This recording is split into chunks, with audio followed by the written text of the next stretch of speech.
Okay, so let's dive into this. You know that feeling, right?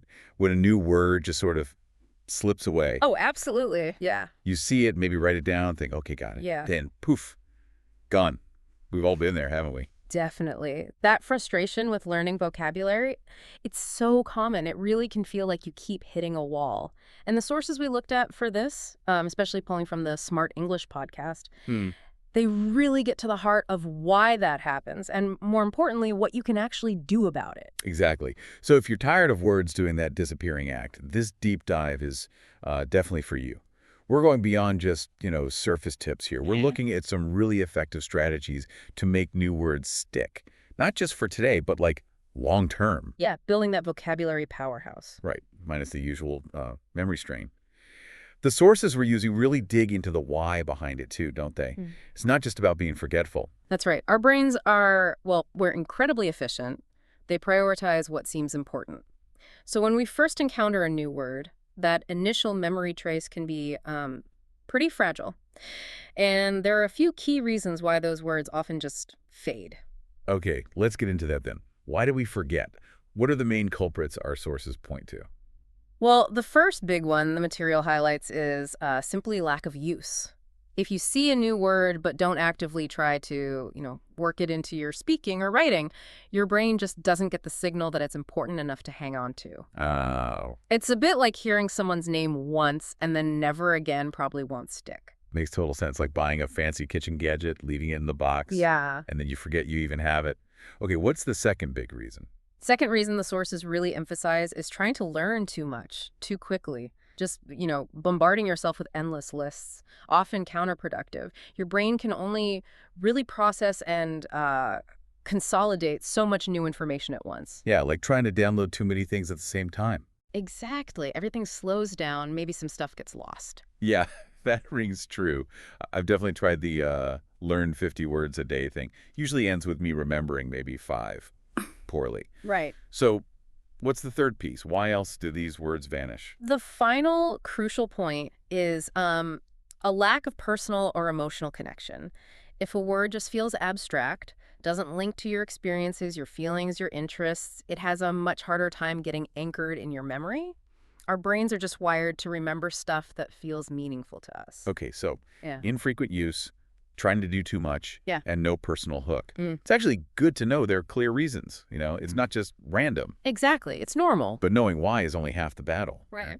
The sources then give this really great illustration of how to overcome this. That's the story of Ben and his word trick. Yeah. Exactly. Ben's story is such a practical, relatable example of how to kind of turn things around. He was trying really hard, learning 10 new words every day, writing them down, studying. But after a week, he was just discouraged, realized how many he'd already forgotten. Ugh, yeah. That feeling of putting in the effort and just not seeing the results. So frustrating. Mm. So what was the big advice he got? The thing that shifted his learning? His friend gave him this really simple but powerful piece of advice.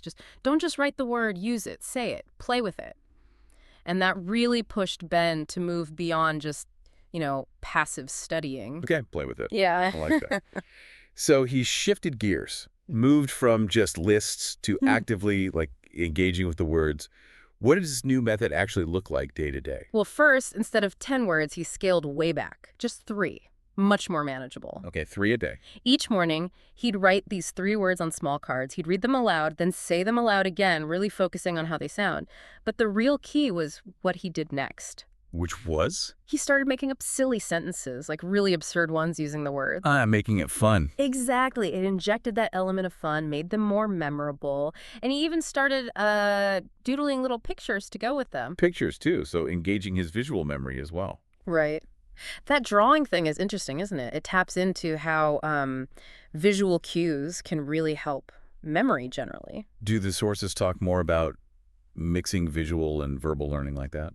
They definitely highlight the power of multisensory learning. Ben's approach kind of intuitively did that by involving different parts of his brain, visual with the drawing, auditory with saying it, kinesthetic with writing. He was building sort of stronger, more interconnected pathways for those words. I see. Making the memory more resilient, kind of attacking it from different sides. Precisely. And the next step Ben took, Seems absolutely crucial for actually using the words. Yes, absolute critical. He made a conscious effort to actually weave those 3 new words into his everyday life, his conversations, even just his thoughts. Like the example they give, if delicious was one of his words, at lunch he'd make a point to say, this soup is delicious. Okay. Or at his desk, maybe think or say, right, I need to organize my desk, if organize was on the list. So he wasn't just practicing in isolation. He was actively putting them into his real world. Big difference. Huge difference. And what was the result? After sticking with this new method for a week. After just 1 week, Ben found he could still remember all 21 words he'd learned. All of them. Wow. 21 out of 21. Yep. Compared to forgetting most of the 70 he'd tried the old way, his conclusion was pretty simple. This trick works. That's fantastic. A real testament to active learning.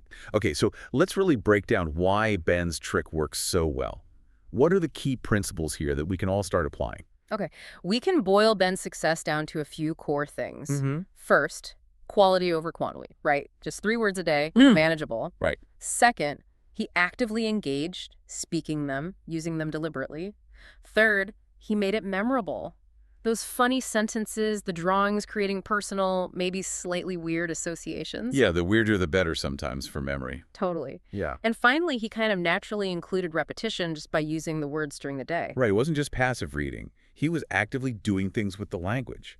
And this lines up perfectly with what the sources call active learning, doesn't it? Yeah. Can you explain a bit more why that active engagement is so much better for long-term memory than just, say, reading definitions? Sure.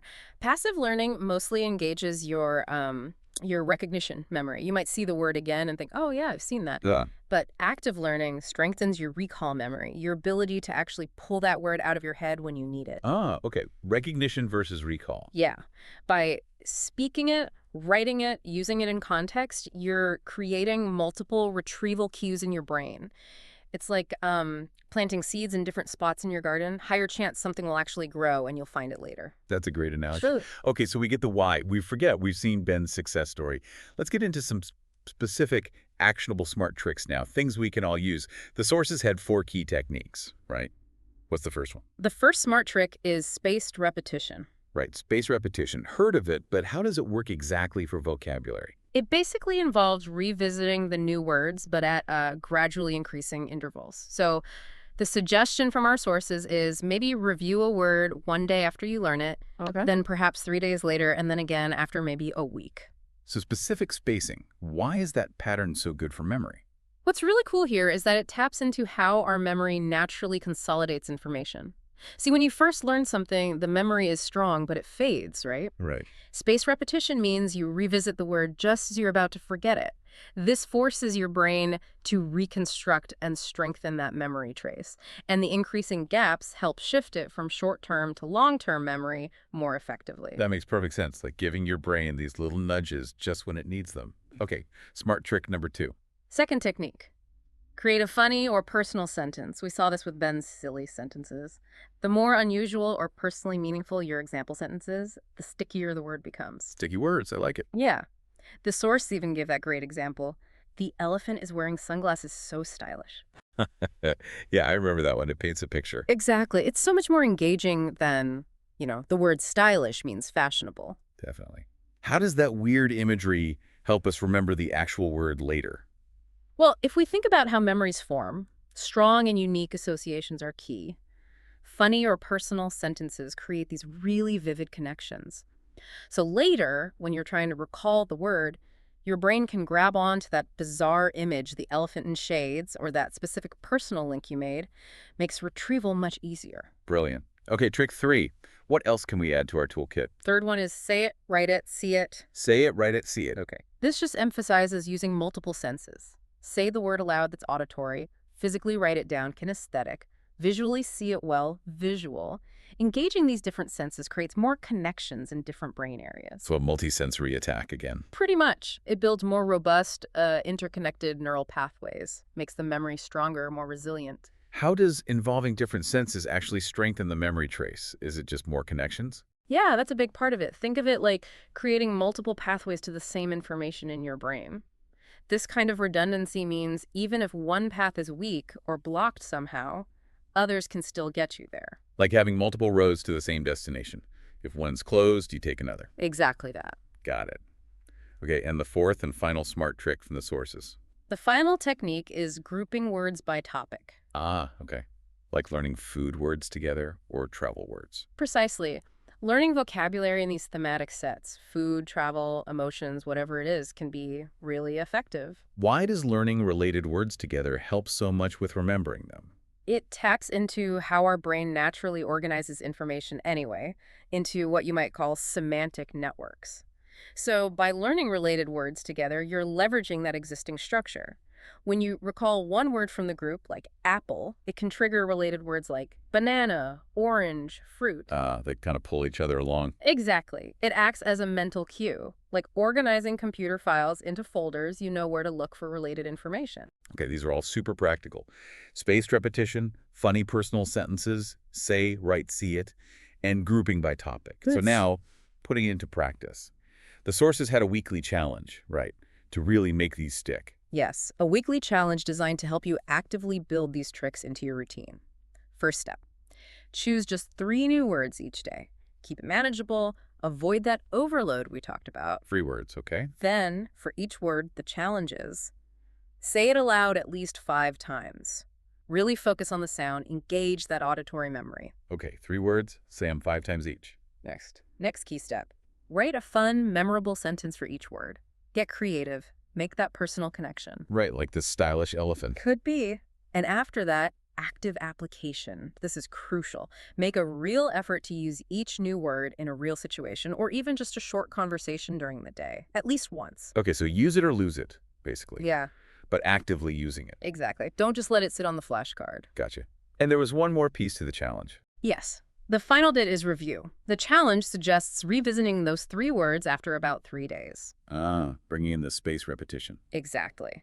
And the sources also recommend simple tools like sticky notes or flashcards just to help you stay organized and consistent with the daily learning and the spaced review. Great.